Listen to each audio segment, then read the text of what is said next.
রোববার দুপুরে Mawna চৌরাস্তায় life care হসপিটালে উপজেলার উজিলাব গ্রামের রুমা আক্তার নামে এক প্রসূতি সিজারিয়ান অপারেশনের মাধ্যমে ছেলে সন্তানের জন্ম দেন। এরপর থেকেই প্রসূতি রুমাকে অপারেশন থিয়েটারে পর্যবেক্ষণে রেখেছিল হাসপাতাল কর্তৃপক্ষ।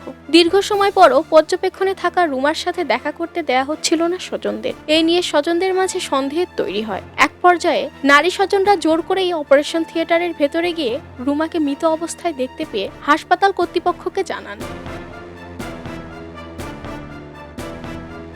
পরে হাসপাতাল কর্তৃপক্ষ নানা ধরনের টালবাহানা করতে থাকে বলে অভিযোগ করেন রোগীর স্বজনরা। রোগীর স্বজনদের তোপের মুখে সোমবার ভোর 5টার দিকে এক পর্যায়ে তারা প্রসূতি রুমাকে মৃত অবস্থায় উত্তরার হাই কেয়ার হাসপাতালে নিয়ে যান। সেখানে নেয়ার পরে কর্তব্যরত চিকিৎসক রুমাকে মৃত ঘোষণা করেন।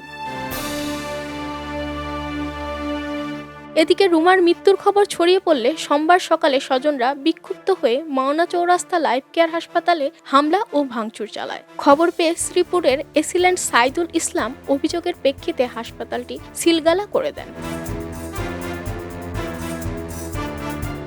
প্রসূতি মৃত্যুর ঘটনায় 3 সদস্য বিশিষ্ট একটি কমিটি গঠন করা হয়েছে। তদন্ত কমিটিকে আগামী 7 কার্য দিবসের মধ্যে তদন্ত প্রতিবেদন জমা দেওয়ার কথা বলা হয়েছে বলে জানিয়েছেন চিপুর উপজেলা স্বাস্থ্য পরিবার পরিকল্পনা কর্মকর্তা ডাক্তার শফিকুল ইসলাম। এ বিষয়ে লিখিত অভিযোগের ভিত্তিতে আইনগত ব্যবস্থা নেওয়া হবে বলে জানিয়েছেন চিপুর থানার ওসি মোহাম্মদ নাসির আহমেদ। এলো খবরের কাগজ, নিখাত, নির্ভীক, নিরপেক্ষ।